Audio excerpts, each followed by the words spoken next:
అల్లం వెల్లుల్లి వాడకుండా ముడి బియ్యంతో టొమాటో కోకోనట్ రైస్ ఇలా కనుక చేసుకున్నారంటే చాలా బాగుంటుంది. అందరు ఇష్టంగా తింటారు. ఒకసారి తప్పకుండా ట్రై చేయండి. మీరు ఇక్కడ ఏ రైస్‌నైనా యూజ్ చేసుకోండి. సోనా మసూరి రైస్ కానీ, బాస్మతి రైస్ కానీ, లేదంటే ముడి బియ్యం కానీ ఏదైనా పర్లేదు. ఒక కప్పు బియ్యం తీసుకొని శుభ్రంగా కడుక్కొని నీళ్ళల్లో నానబెట్టుకోండి. ఒక పావుగంట తర్వాత కొబ్బరి ఇలా కొంచెం ముక్కలుగా కట్ చేసుకొని, అలాగే 2 టమాటోలు ముక్కలుగా కట్ చేసుకొని పక్కన పెట్టుకోండి. తర్వాత ఒక మిక్సీ జార్ తీసుకొని 2 లవంగాలు, ఒక దాల్చిన చెక్క, కొబ్బరి వేసుకొని ఈ విధంగా మిక్సీ పట్టుకోండి. తర్వాత టమాటో ముక్కలు కూడా వేసుకొని మెత్తగా పేస్ట్ అయ్యేలాగా చేసుకోండి. ఇందులో నేను కొంచెం పావు స్పూను ఉప్పు వేశాను.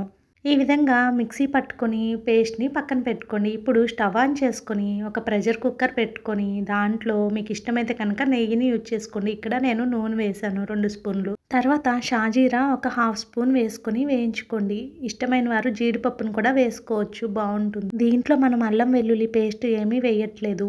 ముందుగా మనం గ్రైండ్ చేసి పెట్టుకున్న కొబ్బరి, టమాటో పేస్ట్‌ని వేసుకొని పచ్చివాసన పోయేంత వరకు బాగా వేయించుకోండి. ఈ టైంలో ఒక పావు కప్పు వాటర్ పోసుకొని వేయించుకోండి. లేదంటే కొబ్బరి పేస్టు అడుగున అంటుతుంది కాబట్టి.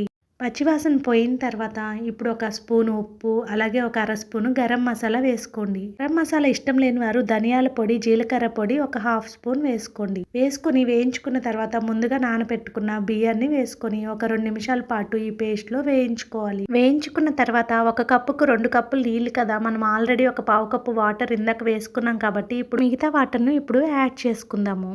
మీరు కనుక మన రకరకాల రుచులు ఛానల్ని ఫస్ట్ టైం చూస్తూ ఉంటే సబ్స్క్రైబ్ చేసుకొని వీడియోని లైక్ చేయండి. ఈ టైంలో కొంచెం పుదీనా, కొత్తిమీర తరుగును వేసుకొని తర్వాత ప్రెషర్ కుక్కర్ మూత పెట్టుకొని ఒక 2 విజిల్స్ వచ్చేంత వరకు ఉడకనిస్తే సరిపోతుంది. ముడి బియ్యంతో అన్నం వండుకునేవారు విడిగా తినలేనప్పుడు ఈ విధంగా కనుక చేసుకుంటే మీకు ఇష్టమైన కూరను ఈ అన్నంలో పెట్టుకొని తినవచ్చు. చాలా బాగుంటుంది. ఈ విధంగా ఒకసారి తప్పకుండా ట్రై చేయండి మీరు కూడా. ఈ విధంగా 2 విజిల్స్ వచ్చిన తర్వాత ఆపేసి ప్రెషర్ అంతా రిలీజ్ అయ్యాక కుక్కర్ మూత ఓపెన్ చేసుకుంటే చక్కగా ఇలా ఉడికిపోయి ఉంటుంది. పైన ఇలా కొబ్బరి, టమాటో పేస్టు పైకి తేలి ఉంటుంది. పర్లేదు, మొత్తం మీరు ఒకసారి కలుపుకోండి.